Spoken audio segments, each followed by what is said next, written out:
Ce poète, cet auteur, compositeur, interprète qu'on est ravi de revoir. Bonjour Nicolas Perrac. Bonjour. Merci d'être là et bravo pour cet album dont on va parler dans quelques instants. Votre nouvel album d'ici et d'ailleurs, c'est une pure merveille.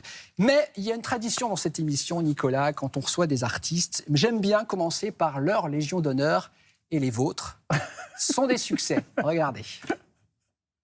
So far away from LA, so far ago from Frisco. Un soul, donne-moi la main, mes bras s'enroulent autour de terrain. Prends soin de l'opéra, de la rue des Lilas. Dis-leur que cette fois je pars. Et Juliette avait encore son nez. Aragon n'était pas un minet. Sartre était déjà bien engagé. Au café de Flore, il y avait déjà des folles. Et mon père venait de débarquer.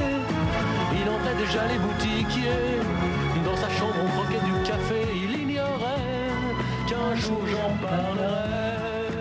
Mais quelle merveille. Alors perso, je les adore ces chansons, je ne suis pas tout seul. Vous avez quel rapport avec ces succès incontournables, Nicolas? Très bien, elles sont très gentilles avec moi. C'est vrai? Vous cohabitez très bien ensemble? Très bien. En tout cas, quelle merveille. Alors je le disais, ce nouvel album, ça s'appelle D'ici et d'ailleurs. Ça a été... Il est né comment? Ça a été facile, la composition de cet album? Il est né parce que j'ai rencontré un jour un musicien d'exception qui s'appelle Philippe Lefebvre, qui fait de la world music. Et en sortant d'un rendez-vous chez lui, je me suis dit... il faudrait que je fasse un album comme avaient fait les Moody Blues en 69, qui s'appelait The Days of Future Past, un album où où il y avait un enchaînement entre les chansons, les instrumentaux, des textes parlés. C'est d'une traite en fait. Voilà, d'une traite. Voilà, 57 minutes. Et je me suis dit, si Philippe est d'accord, on va essayer de faire ça. Et je lui ai donné une liste de chansons que j'avais écrites ou récemment, ou en 2003, ou même une que j'avais commencé en 86. Sur un thème qui était le thème des droits de l'homme, le partage, la tolérance, les choses dont je parle dans chaque album depuis le début. C'est vrai, vos thèmes de prédilection. Voilà, et je me suis dit, ça serait bien qu'en plus on ait des invités. Donc j'ai demandé à Benabar, à François Morel, à François Berléand, à ma femme, à mes deux filles. Et, vous ne m'avez pas demandé. Pardon, je vous taquine. De dire quelques phrases, quelques vers de certaines chansons. Et puis on a mis 9 nouvelles chansons et 2 anciennes sur le même thème. Et voilà. Et on a mis 1 an à le faire. Et on l'a fait sans argent, sans rien, juste l'envie de le faire. Ouais. Vous avez quoi entre les mains là? C'est une guitare, il me semble. Hein? Pardon? Vous avez bien une guitare entre les mains, oui, on est d'accord. Alors, vous avez gentiment accepté de venir avec votre guitare, Nicolas. Vous acceptez de nous faire un extrait, par exemple, de D'ici et d'ailleurs? Ah, absolument. En live. Ouais, alors, je précise à nos téléspectateurs, il y a eu à peine de répétition. Voilà, donc ça, c'est l'apanage des grands. D'ici et d'ailleurs, que vous retrouvez sur cet album magnifique. Je rêve d'une étincelle brève au juste éternel, d'un coup de semonce, d'une évidence morte. L'indifférence porte ouverte, on avance pour se découvrir et comprendre qu'on est d'ici et d'ailleurs, d'autre part, de partout, même sourire, même douleur.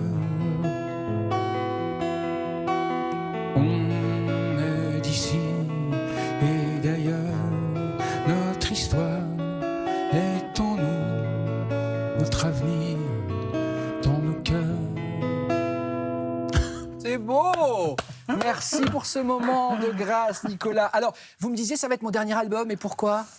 Parce que je trouve que je dis dans celui-là toutes les choses que j'avais envie de dire depuis longtemps.